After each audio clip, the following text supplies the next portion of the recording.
அன்பின் தெய்வம், இரக்கமுள்ளவரே, தானியேல் 10ஆம் அதிகாரம் 19ஆம் வசனத்திலே, பிரியமான புருஷனே, பயப்படாதே, உனக்கு சமாதானம். திடன்கள் திடப்படுத்தினீரே.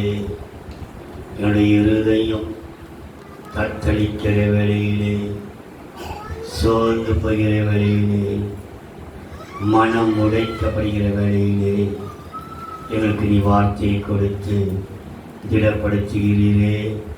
அதற்காக உமக்கு ஸ்தோத்திரம். இயேசுவே, இந்த மாதத்தின் முதல் ஞாயிற்றுக்கிழமை, முதல் வாரம், இந்த பிள்ளைகளுக்கு ஒரு வாக்குத்தத்த செய்தியை நீ ஆயத்தப்படுத்தும்படிக்கு நீ தந்த கிருபைக்காக உமக்கு ஸ்தோத்திரம். நீ சொல்லியிருக்கிறீர், திடன்கள் என்று திடப்படுத்தியிருக்கிறீர். நீர் பேசும் இந்த சத்திய வசனம் இருதயத்திற்குள் போகாதபடிக்கு தூக்க மயக்கம், சோர்வு, அசதி, பலவிதமான எண்ணங்கள் மாற்றிக்கொள்வீராக. தெய்வீக கிருபை தருவீராக. நீர் பேசும், நான் கேட்கட்டும். இதோ கர்த்தாவே, நீர் பேசும், அடியே கேட்கிறேன். வார்த்தையை கேட்க வைப்பீராக. இயேசுவின் நாமத்தில் பிதாவே. தானியேலின் புஸ்தகம் 10ஆம் அதிகாரம் 19ஆம் வசனத்திலே, பிரியமான புருஷனே, பயப்படாதே, திடன்கொள். என்னை திடப்படுத்தினேன். இன்றைக்கு நம்மை பார்த்து கர்த்தரின் வார்த்தை, திடன் கொள்ளுங்கள், பயப்படாதிருங்கள், சமாதானத்திருங்கள். கர்த்தரை திடப்படுத்த அவர் வல்லவராய் காணப்பட்டு கொண்டிருக்கிறார். தானியேல் 11ஆம் அதிகாரம் 32ஆம் வசனம். தானியேல் 11:32. உடன்படிக்கைக்கு துரோகிகளா இருக்கிறவர்களை இச்சக பேச்சினால் கள்ள மார்க்கத்தார் ஆக்குவான். தங்கள் தேவனை அறிந்திருக்கிற ஜனங்கள்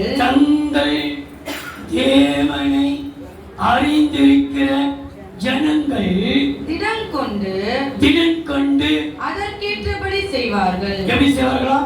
தங்கள் தேவனை அறிந்திருக்கிற ஜனங்கள் திடன் கொண்டு அதன்படியே செய்வார்கள். மத்தேயு சுவிசேஷம் 14ஆம் அதிகாரம் 27ஆம் வசனம்.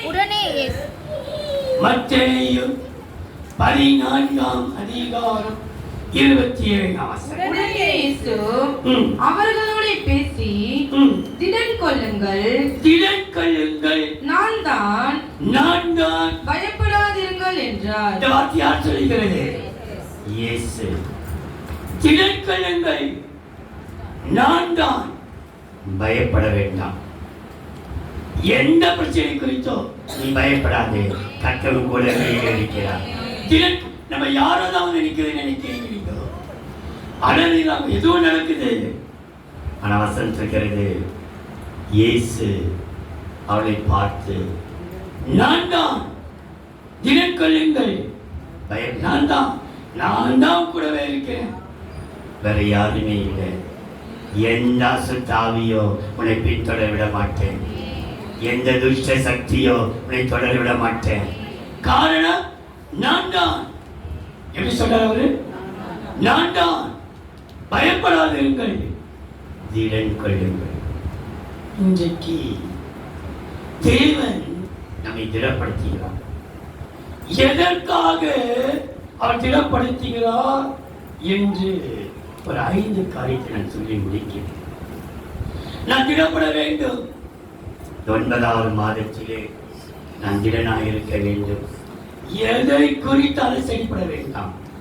அசைக்கப்படாத ஒரு பர்வதத்தின் மலையைப் போல இருக்கும்.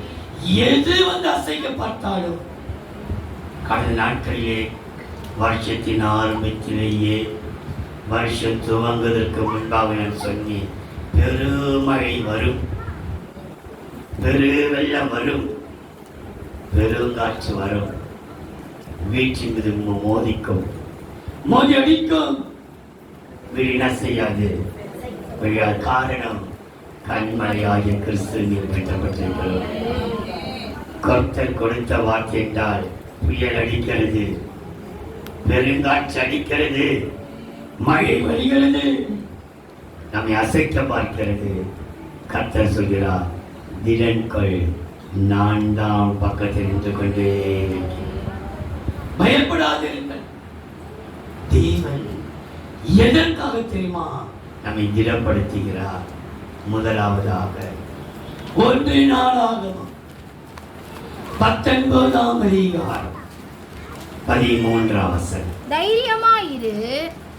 1 நாளாகமம் 19ஆம் அதிகாரம் 13ஆம் வசனம். தைரியமாயிரு. தைரியமாயிரு. நாம் நம்முடைய ஜனத்திற்காகவோ நமது தேவனுடைய பட்டணங்களுக்காகவோ திடன் கொண்டிருக்க கடவோ. திடன் கொண்டு இருக்க எப்படி இருக்குமா? திடன் கொண்டு இருக்க கடவோ. கர்த்தர் தமது பார்வைக்கு நலமானதை செய்வாராக. உனக்கு நலமானதை கர்த்தர் செய்வார். கர்த்தர் தமது பார்வைக்கு நலமானதை, எது நல்லது என்று அவருக்கு தெரியும், அதை செய்து முடிக்கிறார். கர்த்தர், மகளே மகனே, நீ பயந்து விடாதே, சோர்ந்து போய் விடாதே. கர்த்தர் தமது பார்வைக்கு நலமானதை செய்வாரா? நலமானதை செய்யத்தான் நம்மை திடப்படுத்துகிறார். தினங்களில் ஆண்டவர் உனக்கு நலமானதை செய்வார், நல்லதையே செய்வார், நலமானதை செய்வார். நீ நினைச்சுக்காத, எங்க செய்ய போறாரு, எங்க செய்யறாரு, அவங்களுக்கெல்லாம் செய்திருக்கிறாரு. இன்னும் அநியாயம், அக்குறும், துஷ்டரம் எல்லாம் பச்சை பசேன்னு உன் பார்வைக்கு அங்க நல்ல பச்சையா தெரியுது, ரொம்ப வாழ்ந்திருக்கிறது போல எல்லாமே இருக்கு போல தெரியுது. நீ கிட்ட போய் பார்த்தீங்கன்னா தெரியும், அங்க உட்கார்ந்து பச்சை கிளி, பச்சை புயல், முசுக்கட்டை செடி, வெட்டு கிளி. வெட்டு கிளி எப்படி இருக்கும்? பச்சையா. பச்சை கிளிகள் பச்சையா. முசுக்குட்டி பூச்சி பார்த்து பச்சை, அது வந்தாலே வாசனை வரும். இந்த ஒரு பச்சை சின்ன நிறைய எட்டு கல்பு ஒரே வாசனை வருது, அது பச்சையா இருக்கும். பச்சை புயல் எல்லாம் அப்படியே அடர்ந்து இருக்குது அந்த மரத்தை சுற்றி. நம்ம நினைச்சிருக்கப்பா, நான் நல்லா இருக்கிறப்போ, இங்கே போறாங்க அங்கே போறாங்க, இதே செய்யறாங்க அதே செய்யறாங்க, எப்படி இருக்கிறாங்க, என்னப்பா என்ன செலவு செய்ய பார்க்கிறாங்க. நீ கிட்ட போய் வீட்டுக்குள்ள நுழைஞ்சிப்பா,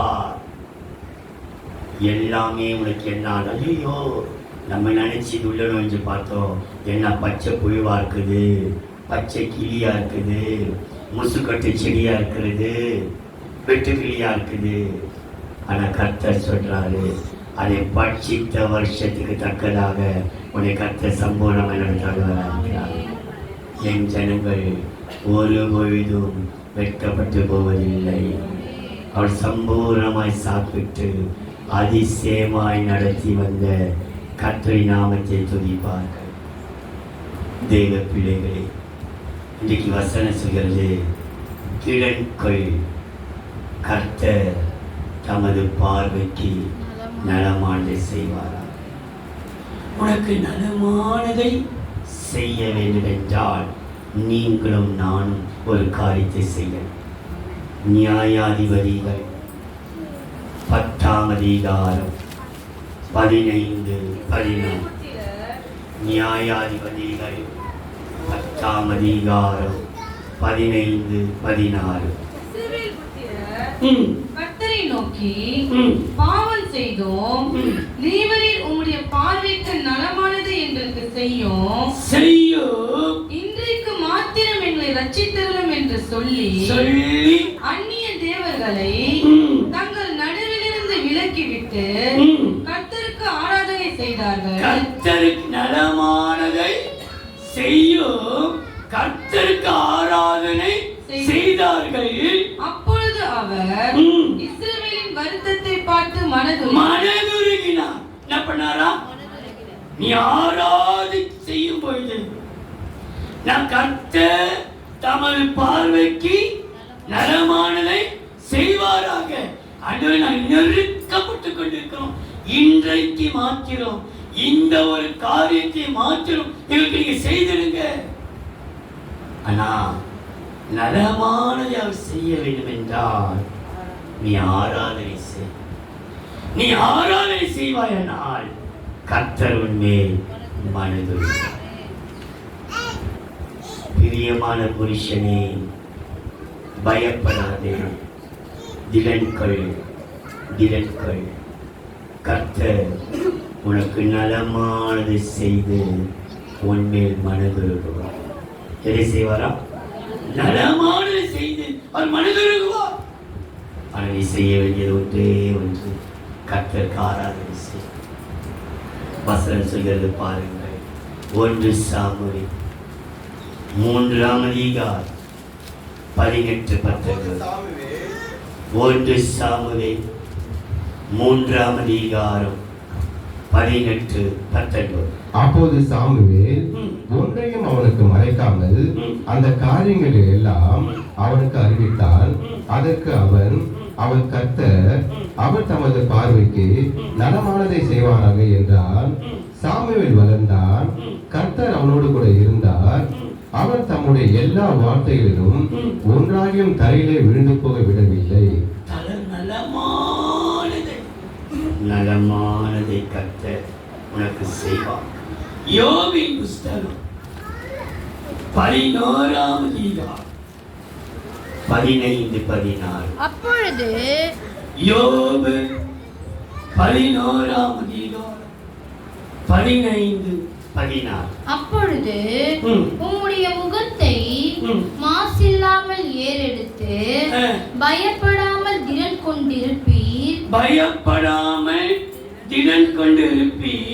அப்பொழுது நீர் வருத்தத்தை மறந்து வருத்தம் எல்லாம் கர்த்தர் மறக்க செய்கிறார். இந்த செப்டம்பர் மாதம் தேவ பிள்ளையே, உன் வருத்தத்தை எல்லாம் கர்த்தர் மறக்க வைக்கப்படுகிறார். உன் வருத்தம் எல்லாம், ஏனென்றால் அவர்கள் வருத்தத்தை பார்த்து கர்த்தர் மனதுருகினாரே. இன்றைக்குடைய வருத்தத்தை எல்லாம் கர்த்தர் பார்க்கிறார். இவ்வளோ வருத்தங்கள், இவ்வளோ வருத்தங்கள் இருக்கிறது.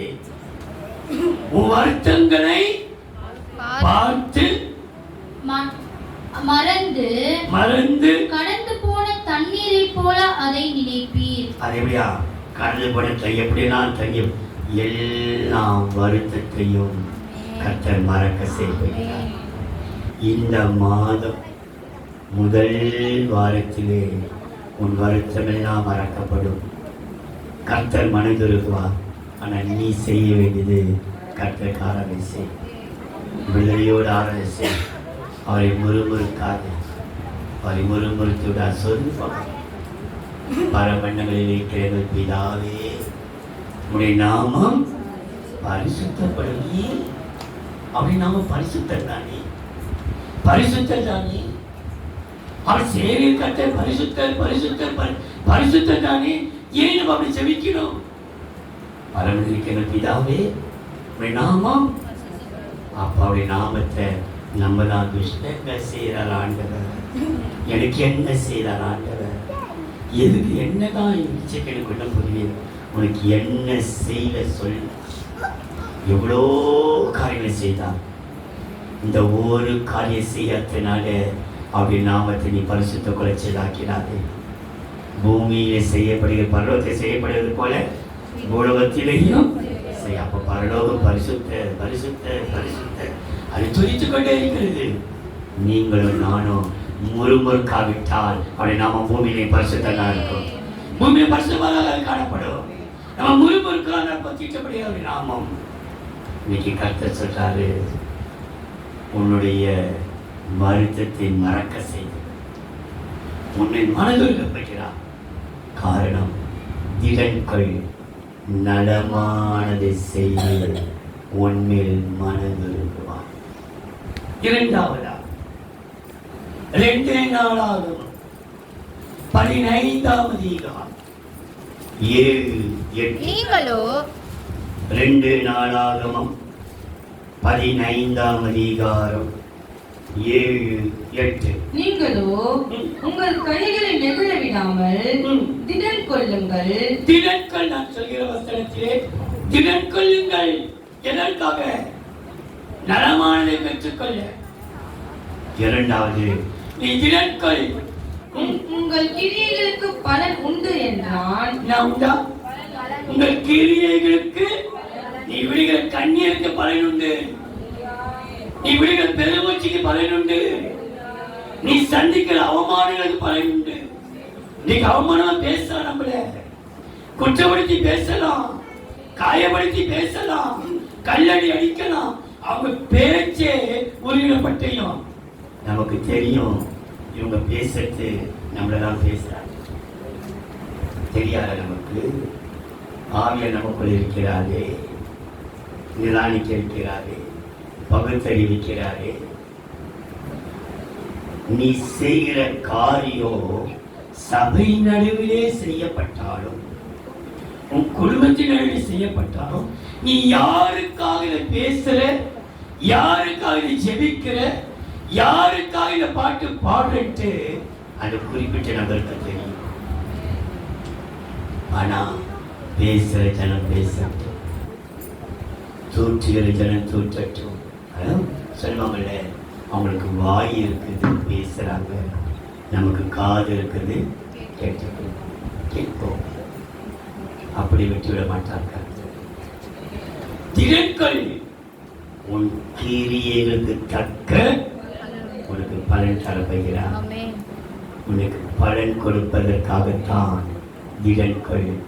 பிரியமான புருஷனே, பயப்படாதே, சமாதானம். திடன்கள் திடன்கள் திடனாயிருப்பி. 3 முறை வசனம் சொல்லப்பட்டிருக்கிறது. திடன்கள் திடன்கள் திடனாயிருப்பி. அப்ப கர்த்தர் உன்னை திடப்படுத்தத்தான் உன்னை திட்ட தெளிவானை கொண்டு வந்திருக்கிறார். இன்றைக்கு நாம் பலனை பெற்றுக் கொள்வதற்காக அந்த 8ஆம் வசனம், ஆசா இந்த வார்த்தைகளையும் தீர்க்கதரிசியாகிய ஓரேரின் தீர்க்க தரிசனத்தையும் கேட்டபோது அவன் திடன் கொண்டு அருவருப்புகளை யூதா பென்யமீன் தேசம் அனைத்திலும் எப்ராயிமின் மலை தேசத்தில் தான் பிடித்த பட்டணங்களிலும் இருந்து அகற்றி கர்த்தருடைய மண்டபத்தின் முன் இருக்கிற கர்த்தருடைய பலிபீடத்தை புதுப்பித்துக் கொண்டான். அருவருப்புகளை அகற்றி. எதை அகற்றுமா? அருவருப்புகளை அகற்றி தன்னை புதுப்பித்துக் கொள்ள வேண்டும். ஏன் தெரியுமா? யூதாவும் பென்யமீனும் ஒரே கோத்திரத்தை ஆட்சி செய்யக்கூடியவர்கள். 10 கோத்திரம் வேறொரு கோத்திரம். ஆனா தேவ பிள்ளையே, கர்த்தர் உனக்கு பலன் கொடுக்க சித்தம் இருக்கிறார். நீ அகற்ற வேண்டிய அருவருப்புகளை இன்னைக்கு அகற்றிவிடு. போதும் போதும். உன் சேர்த்து இருக்கிற அருவருப்புகள் கர்த்தர் பார்க்கிறார். யார் பார்க்கிறார்களோ இல்லையோ, கர்த்தர் பார்த்து கொண்டிருக்கிறார். அருவருப்புகளை அகற்றி. அதே 2 நாளாகமம் 32ஆம் அதிகாரம் 5ஆம் வசனம். அவன் திடன் கொண்டு இடிந்து 2 நாளாகமம் 32ஆம் அதிகாரம் 5ஆம் வசனம், 7ஆம் வசனம், 8ஆம் வசனம். அவன் திடன் கொண்டு இடிந்து போன மதிலை எல்லாம் கட்டி அவைகளையும் வெளியில் உள்ள மற்ற மதிலையும் கொத்தளங்கள் மட்டும் உயர்த்தி தாவீதின் நகரத்தின் கோட்டையை பலப்படுத்தி திரளான ஆயுதங்களை கேடகங்களை பண்ணி 7ஆம் வசனம். 7. நீங்கள் திடன் கொண்டு தைரியமாய் இருங்கள். திடன் கொண்டு தைரியமாயிருங்கள். அசீரிய ராஜாவுக்கு அவனோடு இருக்கிற ஏராளமான கூட்டத்திற்கும் பயப்படாமலும் கலங்காமலும் இருங்கள். அவனோடு இருக்கிறவர்களை பார்க்கிலும் நம்மோடு இருக்கிறவர் அதிகம். அவனோடு இருக்கிறது மாம்சபுயம். நமக்கு துணை நின்று நம்முடைய யுத்தங்களை நடத்த நம்மோடு இருக்கிறவர் நம்முடைய தேவனாகிய கர்த்தர்தாமே. நமக்காக எல்லா அருவருப்புகளை அகற்றுவதற்கு துணை செய்கிறது நம்முடைய தேவனாய் கர்த்தர். எந்த சத்துரு ஆலயமாகி சரீரத்தை அருவருப்பாக்கி கர்த்தர் கொடுக்கும் ஆசீர்வாதத்தை சுதந்திரிக்க முடியாதபடிக்கு அருவருப்பாக்கி இருக்கிறதோ அந்த அருவருப்பை மாற்றுக. இந்த வேதத்தை வாசித்து பாருங்கள். லேவியராகமம் 19ஆம் அதிகாரம் 25ஆம் வசனம். லேவியராகமம் 19:25. கனிகளை புசிக்கலாம். இப்படி அவைகளின் பலன் உங்களுக்கு பெருகும். எப்படியா அதனுடைய பலன் உங்களுக்கு பெருகும். நான் உங்கள் தேவனாகிய கர்த்தர். நான் உங்களுடைய பலன் பெருகும். உடைய பலனை கர்த்தர் தரப்போகிறார். உனக்கு பலனை பெருக வைக்கப்படுகிறார். ஏன் தெரியுமா? நீ அகற்றும் போது உனக்கு ஒரு அபிஷேகம் இருக்கும். நீ வாசித்து பாருங்கள். 1 சாமுவேல் 26ஆம் அதிகாரம் 23ஆம் வசனம். 1 சாமுவேல் 26ஆம் அதிகாரம் 23ஆம் வசனம். கர்த்தர் அவனவனுக்கு அவனவன் நீதிக்கும் கர்த்தர் அவனுக்கு அவன் நீதிக்கு உண்மைக்கும் தக்கதாக பலனளிப்பாராக. இன்று கர்த்தர் உம்மை என் கையில் ஒப்பு கொடுத்திருந்தோம். கர்த்தர் அபிஷேகம் பண்ணினவரின் மேல் என் கையை நீட்ட மனதில்லாது. அபிஷேகம் இருக்கா மேல அழுக்கு பயிற்சி போதினா இருக்குது. அபிஷேகம் அவனுக்கு பலன். என்ன பலன் கொடுத்தார் தெரியுமா? எப்படிப்பட்ட பலன் கொடுத்தார்? பலன் பெறுவதற்கு திடப்படுத்துகிறார். உன் வாழ்க்கையை அருவருப்பை அகற்றி நீ அபிஷேகம் பெற்றது. உன் வாழ்க்கை அபிஷேகம் இருக்கிறது. இந்த அபிஷேகம் உனக்கு என்ன கொண்டு வருகிறது? நீதிமொழிகள் 22ஆம் அதிகாரம் 4ஆம் வசனம். நீதிமொழிகள் 22:4. தாழ்மைக்கும் கர்த்தருக்கு பயப்படுதலுக்கும் வரும் பலன் ஐஸ்வர்யமும் மகிமையும் ஜீவனுமாம். என்னமா? ஐஸ்வர்யம், மகிமை, ஜீவன். கர்த்தரை மகிமைப்படுத்த போகிறார். ஐஸ்வர்யத்தை கொடுத்து மகிமைப்படுத்த போகிறார். ஜீவனை கொடுத்து மகிமைப்படுத்த போகிறார். ஏன் தெரியுமா? கர்த்தர் உன்னை திடப்படுத்துகிறார். பலன் கொடுத்து உன்னை மகிமைப்படுத்த. நலமானதை செய்து மனதிருக்குவார். பலனை கொடுத்து உன்னை மகிமைப்படுத்துவார். எப்பொழுது உன் அருவருப்புகளை அகற்றும் பொழுது, அல்லது நீ அபிஷேகத்தோடு இருக்கும்போது உன்னை மகிமைப்படுத்து. மூன்றாவதா எஸ்ராவின் புஸ்தகம் 10ஆம் அதிகாரம் 4ஆம் வசனம். எஸ்ரா 10ஆம் அதிகாரம் 4ஆம் வசனம். எழுந்திரும், இந்த காரியத்தை நடப்பிக்கிறது உமக்கு அடுத்தது நாங்களும் உம்மோட கூட இருப்போம். நீர் திடன் கொண்டு இதை செய்யும் என்றான். இந்த காரியத்தை திடன் கொண்டு உன் காரியத்தை கர்த்தரே செய்ய போகிறார்.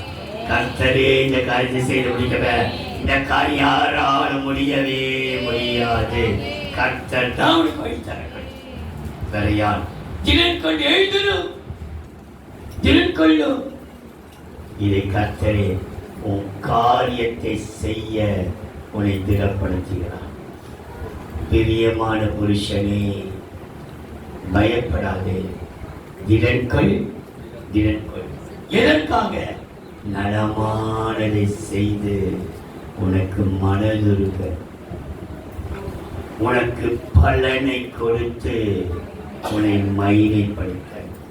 இங்கே உன் காரியத்தை செய்ய, இந்த காரியம் உனக்கு கைக்குறி வர வேண்டும் என்றால் நீ செய்ய வேண்டிய ஒரு காரியம் உண்டு. எஸ்ரா 7ஆம் அதிகாரம் 27-28. எருசலேமில் உள்ள எஸ்ரா 7ஆம் அதிகாரம் 27-28. எருசலேமில் உள்ள கர்த்தருடைய ஆலயத்தை அலங்கரிக்க இப்படிப்பட்ட யோசனையை அலங்கரிக்க உன் ஆலயத்தின செய்யணுமா? ஜெபாவினாலே, உபவாசத்தினாலே, துதி சோத்திரத்தினாலே, வேத வாசிப்பதினாலே நம்முடைய சரீரத்தை கர்த்தருக்கு அவர் பரிசுத்தமாய் வைத்துக் கொள்ள ஆலயத்தை அலங்கரிக்க இப்படிப்பட்ட யோசனையை ராஜாவின் இருதயத்தில் அருளி ராஜாவுக்கும் அவருடைய மந்திரிமார்களுக்கும் ராஜாவின் கைக்குள்ளான பலத்த எல்லா மகா பிரபுக்களுக்கும் முன்பாக எனக்கு தயவு கிடைக்க பண்ணின எங்கள் பிதாக்களின் தேவனாகிய கர்த்தருக்கு ஸ்தோத்திரம்.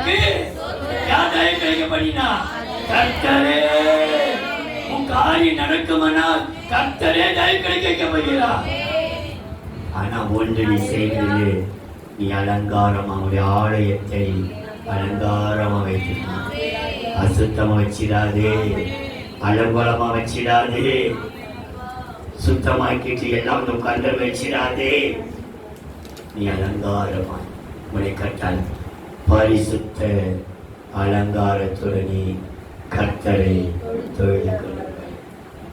அப்போ உன் வாழ்க்கையில் அலங்காரம், உன் வாழ்க்கையில் அலங்காரம் இருக்குமானால் உன் ஆலயத்தில் அலங்காரம், உன் ஆலயமாகிய பரிசுத்த அலங்காரம், ஆலயமாகிய பரிசுத்த பிள்ளையே, நீ வேதத்தை பாருங்கள். 2 நாளாகமம் 25ஆம் அதிகாரம் 8-9. போக மனதானால் 2 நாளாகமம் 25ஆம் அதிகாரம் 8-9-11. போக மனதானால் நீர் போம், காரியத்தை நடத்தும், யுத்தத்திற்கு திடன் கொண்டு நில்லும். தேவன் உம்மை சத்துருவுக்கு முன்பாக விழ பண்ணுவார். ஒத்தாசை செய்யவும் விழ பண்ணவும் தேவனாலே கூடும் என்றார். ஒத்தாசை செய்யவும் அவரால் முடியும், கீழே விளைக்கிறதோ அவர்தான். அப்பொழுது அமத்சியா அப்படியானால் நான் இஸ்ரவேலின் சேனைக்கு கொடுத்த 100 தாலந்திற்காக செய்ய வேண்டியது என்ன என்று தேவனுடைய மனுஷனை கேட்டான். அதற்கு தேவனுடைய மனுஷன் அதை பார்க்கிலும் அதிகமாய் 100 வெள்ளியை பார்க்கிலும் அதிகமாய் கொடுக்க உமக்கு கொடுக்க கூடும், அவருக்கு கொடுக்க கூடும்.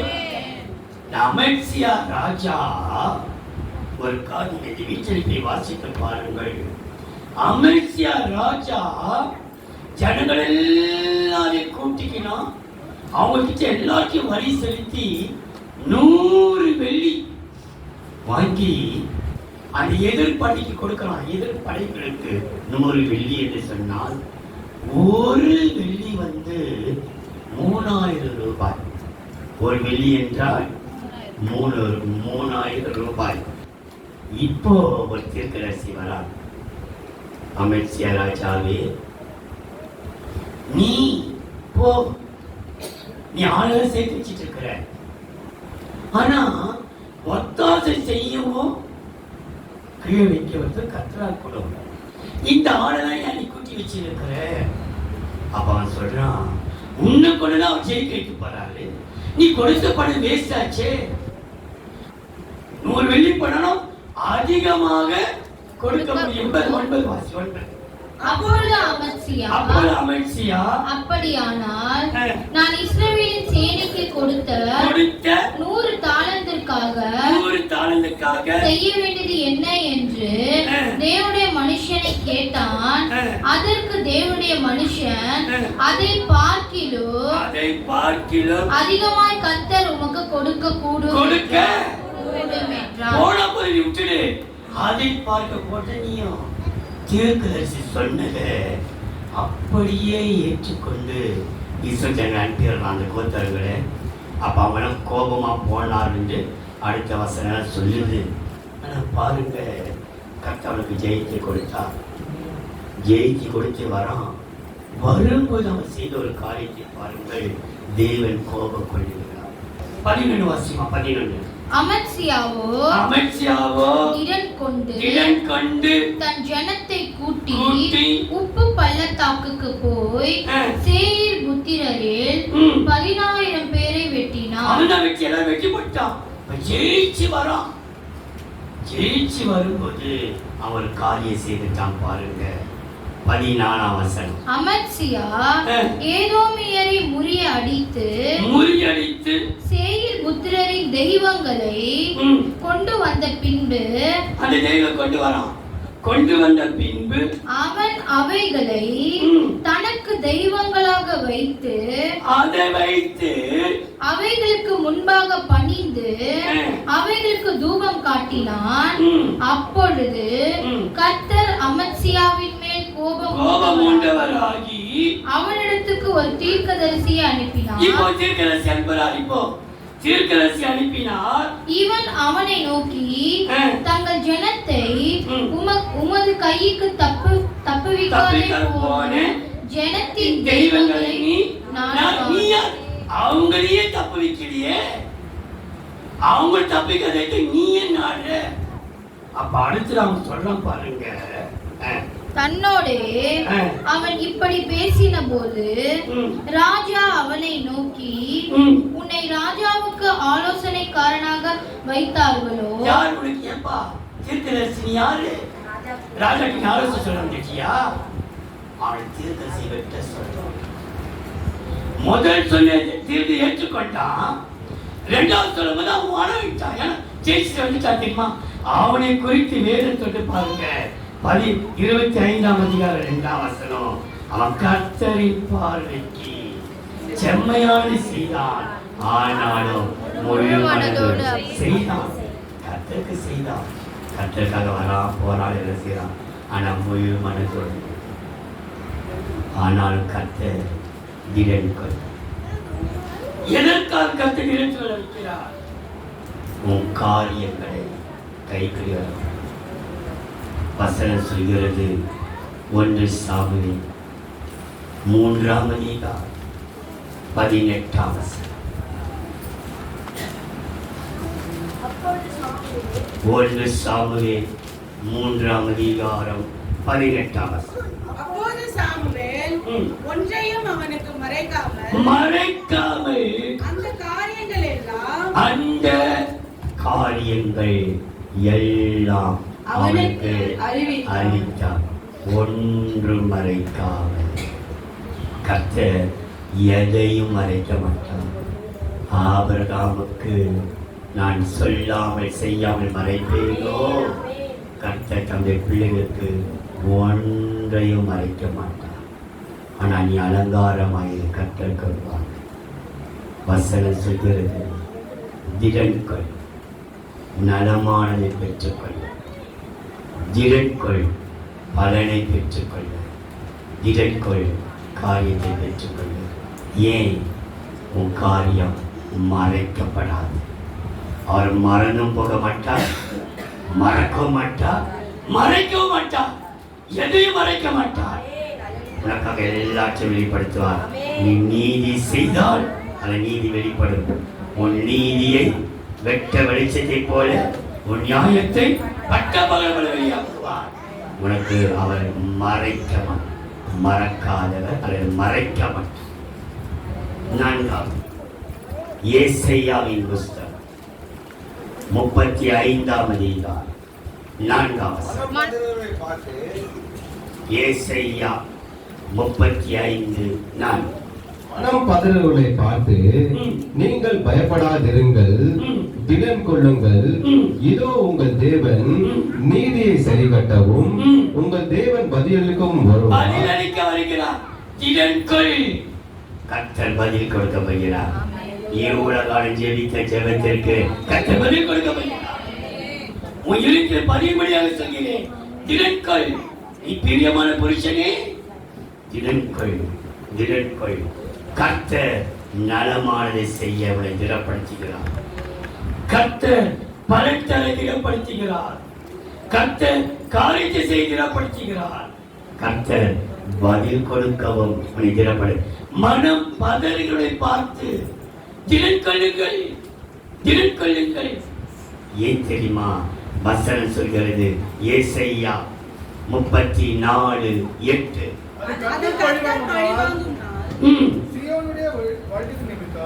ஏசாயா 34:8. பழி வாங்கும் நாள் வழக்கு நிமித்தம் பதிலளிக்கும்.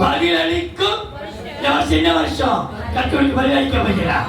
உன் பிரச்சனைக்கு கர்த்தர் பதில் கொடுக்கிற மாதம், நம் மாதம் பதிலளிக்கிற மாதம். பதிலளிக்க போகிறார். திடன் கொண்டு அவர் பதிலளிப்பார். ஆனால் நீ செய்ய வேண்டிய ஒரு காரியத்தை சொல்லுகிறேன். ஏசாயா 14ஆம் அதிகாரம் 32ஆம் வசனம். இப்போது இந்த ஜாதியின் ஸ்தானாதிபதிகளுக்கு ஏசாயா 14:32. இப்போது இந்த ஜாதியின் ஸ்தானாதிபதிகளுக்கு என்ன மறு உத்தரவு சொல்லப்படும்? கர்த்தர் சீயோனின் அஸ்திபாரப்படுத்தினார். அனுசரிப்பட்டுக் கொண்டிருக்கிறது. சீயோனை அஸ்திபாரப்படுத்தினார். அவருடைய ஜனத்தில் சிறுமையானவர்கள் அதிலே திடன் கொண்டு தங்குவார்கள் என்று கவனிங்கள். திடன் கொண்டு சிறுமையானவர்கள். ஏன் எல்லாம் ஏறிட்டோம், அஸ்திபாரம் தாங்கவும் தாங்காதோ? நம்முடைய அஸ்திபாரம் கண்மேல் மேல் இருக்கிறது. அஸ்திபாரத்தை எங்க போட்டப்பட்டிருக்கிறோம்? என்ன சிறுமையானவர்கள் மேலே என்ன வேணாலும் சொல்லு, இந்த அஸ்திபார ஆட்டம் கொடுக்க கூடாது. கர்த்தர் கொடுக்க விட மாட்டான். நீ ஆராதனை செய்கிறவன், நீ அபிஷேகம் உள்ளவன், நீ அலங்காரம் உள்ளவன், நீ அஸ்திபாரம் உள்ளவன். கர்த்தரில் ஒரு அஸ்திபாரம். இந்த அஸ்திபாரத்தோடு இருக்கிற உனக்கு கர்த்தர் செய்கிற நன்மை சொல்கிறேன் பாருங்கள். ஆகாய் 2ஆம் அதிகாரம் 4:5. ஆனாலும் ஆகாய் 2ஆம் அதிகாரம் 4:5. ஆனாலும் செருபாபேலே, நீ திடன் கொள் என்று கர்த்தர் சொல்லுகிறார். யோசதாக்கின் குமாரனாகிய யோசுவா என்னும் பிரதான ஆசாரியனே, நீ திடன் கொள். தேசத்தின் எல்லா ஜனங்களே, நீங்கள் திடன் கொள்ளுங்கள். வேலையை நடத்துங்கள் என்று கர்த்தர் சொல்லுகிறார். நான் உங்களுடனே இருக்கிறேன் என்று. நீ எங்கே போனாலும் கர்த்தருக்கு முன்னே போவார். முன் செல்கிறவர்களுக்கு முன்னே போவார். உங்களை திடப்படுத்துவார். உங்களுக்கு பதில் கொடுக்க திடப்படுத்துவார். பதில் கொடுத்து முன்னே ஆனால் எப்படி இரு?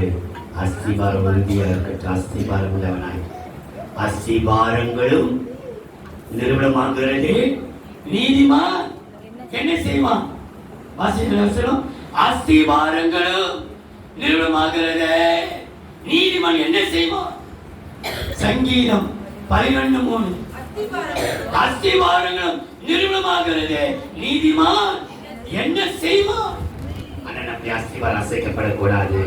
நம்ம அஸ்திவாரம் கர்த்தர் மேல் இருக்கட்டும். கடைசியாக நலமானதை செய்ய திடப்படுத்துகிறார். பலனை பெற்றுக்கொள்ள திடப்படுத்துகிறார். காரியத்தை செய்ய திடப்படுத்துகிறார். பதிலளிக்க திடப்படுத்துகிறார். கடைசி யோவான் எழுதின சுவிசேஷம் 16ஆம் அதிகாரம் 33.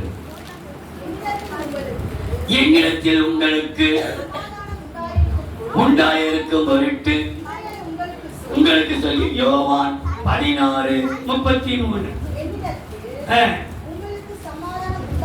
பொருட்டு இவைகளை உங்களுக்கு சொன்னேன். உலகத்தில் உங்களுக்கு உபத்திரவம் உண்டு, ஆனாலும் திடன் கொள்ளுங்கள். நான் உலகத்தை ஜெயிக்க கொடுக்க போகிறார். நீ திடன் கொள், கர்த்தருக்கு ஜெயித்து கொடுக்க போகிறார். இவ்வளவு உபத்திரத்திலே கர்த்தருக்கு ஜெயிக்க வைக்கிறார். கிறிஸ்து முன்னேசுகிறார். உனக்கு ஜெயம் கொடுக்க திடப்படுத்துகிறார். திடன் கொள்ளுங்கள், நான் உலகத்தை ஜெயிப்பேன். ஏன் கர்த்தர் நமக்கு ஜெயிக்க கொடுக்கிறார் பாருங்கள். நம்முடைய வாழ்க்கையில காணப்பட வேண்டியது லூக்கா 8ஆம் அதிகாரம் 47-48. அப்பொழுது அந்த லூக்கா 8ஆம் அதிகாரம் 47-48. அப்பொழுது அந்த ஸ்திரீ நான் மறைந்திருக்கவில்லை என்று கண்டு நடுங்கி வந்து அவர் முன்பாக விழுந்து நான் அவரை தொட்ட காரணத்தையும் உடனே தான் சொஸ்தமானதையும் எல்லா ஜனங்களுக்கும் முன்பாக அவருக்கு அறிவிக்கிறவள், யார் வெட்கப்படாதவள், எல்லா ஜனத்துக்கு முன்பாக வந்து அறிவித்தால் அவர் அவளை பார்த்து மகளே திடன் கொள், உன் விசுவாசம் உன்னை ரட்சித்தது. சமாதானத்தோடு நீ சமாதானத்தை அறிவிக்கிறவள், திடன் கொள். எல்லாருக்கும் முன்பாக வெட்கப்படாத ஒரு ஊழியக்காரனாக, வெட்கப்படாத ஒரு விசுவாசியாக அறிவிக்கிறவை எல்லாருக்கும் அறிவித்தால் வந்து கர்த்தர் கண்டார். அவர்கள் ஆராதிக்கிறவர்கள், அவர்கள் அருவருப்புகளை அகற்றுகிறவர்கள், அவர்கள் அலங்காரமாய் இருக்கிறவர்கள், அவர்கள் அஸ்திவாரம் உள்ளவர்கள், அவர்கள் அறிவிக்கிறவர்கள்.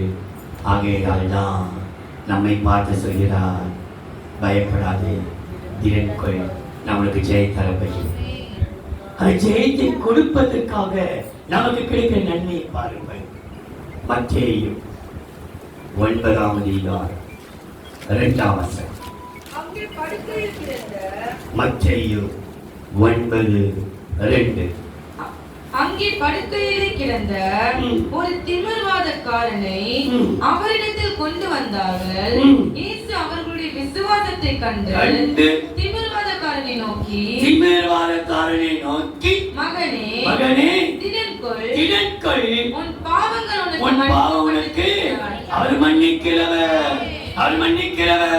மறக்கிறவர், மன்னித்து எல்லாத்தையும் நம்ம ஏற்றுக்கொள்கிறவர், உன் பாவத்தை எல்லாம் மன்னிக்கிறவர், உனக்கு ஜெயம் கொடுக்க அவர் மன்னிக்கிறவர்.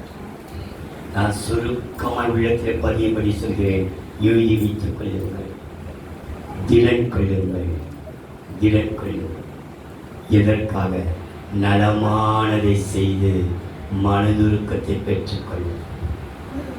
திடன் கொள்ளுங்கள், பலனை பெற்றுக்கொண்டு மகிமைப்படுத்த. திடன் கொள்ளுங்கள், காரியத்தை செய்ய. உனக்கு மறைக்காமல், உனக்கு எதையும் மறைக்க மாட்டான். ஏன் வாழ்க்கையில் நடக்கிறதுன்னு கேட்டா உடனே அதை வெளிப்படுத்தி காட்டுவா.